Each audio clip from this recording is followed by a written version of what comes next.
Meus amados, eu sou apaixonado pelas histórias dos reis, porque é impressionante como a gente consegue extrair lições muito práticas para as nossas vidas.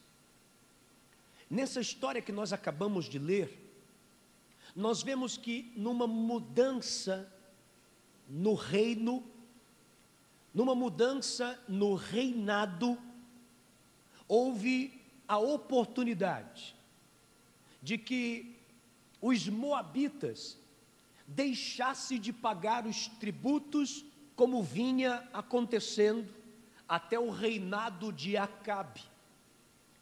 Eles pensaram, bom, como mudou o rei, agora nós não vamos mais pagar esses tributos, não. Chegou a hora da gente mudar. As mudanças, elas são interessantes porque, se de um lado elas podem trazer benefícios, de outro lado elas podem trazer problemas para a vida da gente. Foi o que começou a acontecer aqui. Com essa mudança, com essa alteração, os inimigos viram a possibilidade de afrouxar naquele relacionamento que eles tinham com o povo de Israel. O rei, por não ser uma pessoa dirigida por Deus, ele só pensou numa forma de resolver. Ele só pensou na força.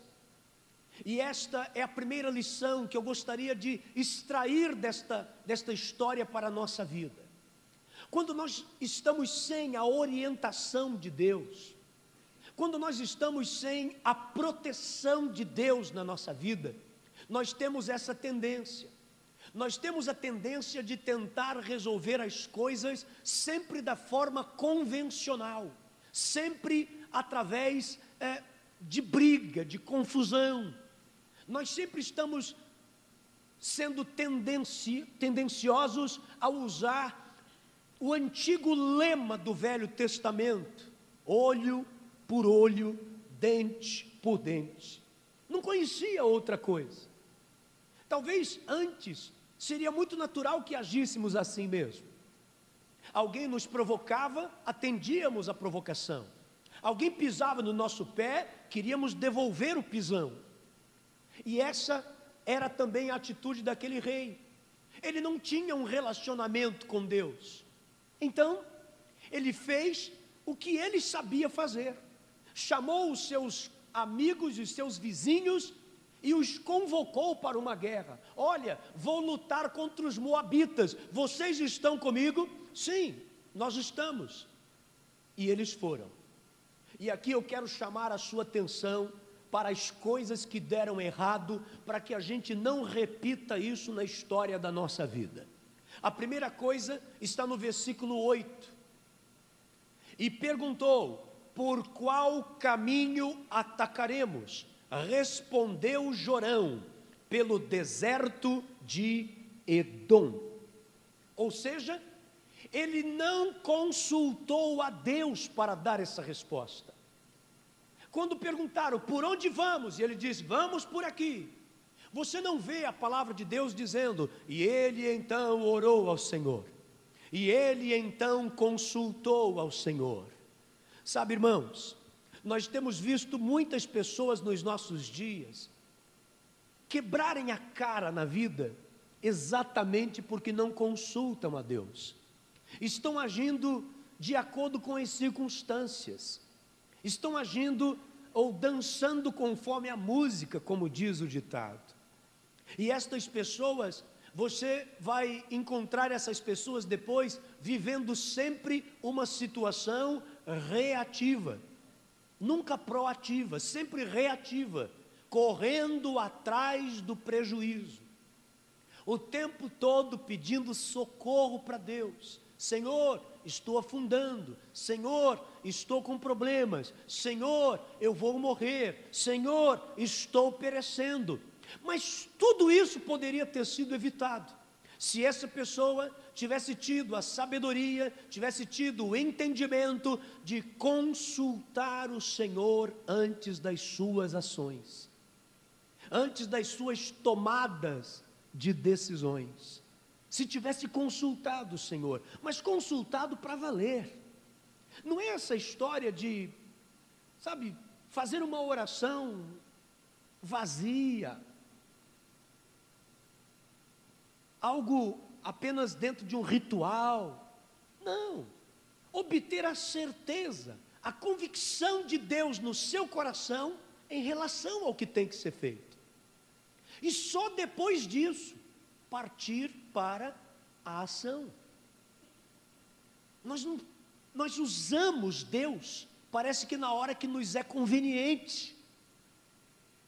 Às vezes, temos medo de perguntar alguma coisa para Deus, porque temos medo da resposta que Deus vai nos dar. Quantas moças e quantos moços têm medo de orar a Deus em relação ao namoro, porque tem medo de Deus dizer não. E a moça, para não ouvir um não de Deus, ela prefere seguir a sua própria razão. Tudo bem. Cada um, como também se costuma dizer, cada cabeça, uma sentença. Só que o problema é que depois vai correr atrás de Deus. E se brincar, é capaz de culpar a Deus. Por que o Senhor deixou isso acontecer? Por que que o Senhor me fez olhar para Ele? Deus não fez você olhar para ninguém. Você que teimosamente ficou encarando. E Deus falou, ei, olha para cá. Você, sim, Senhor, sim, tá.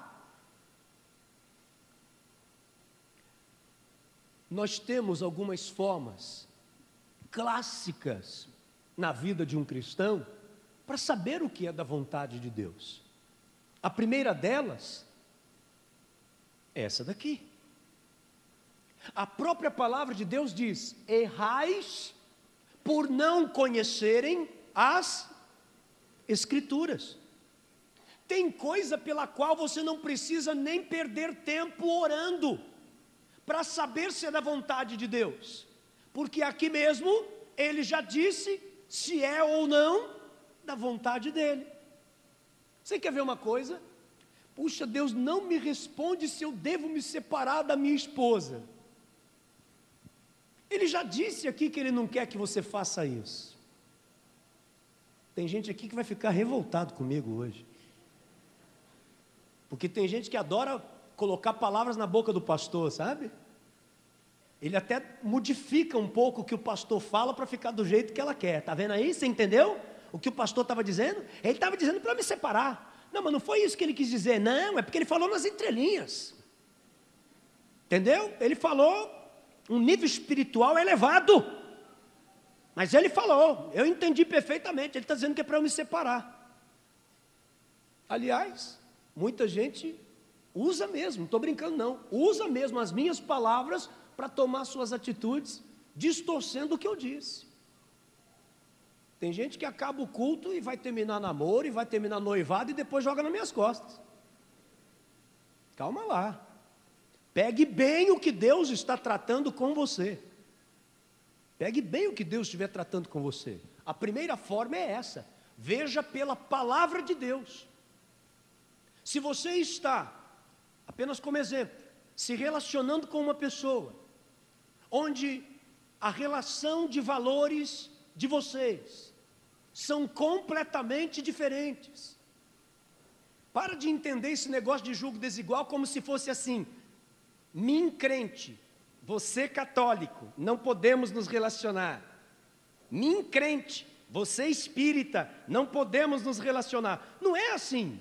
Quando a Bíblia fala sobre julgo desigual, ela não está falando de forma preconceituosa. Quando a Bíblia fala de julgo desigual, ela está falando como um livro sábio que é, inspirado pelo Divino Espírito Santo, entendendo que, se as pessoas têm relações de valor,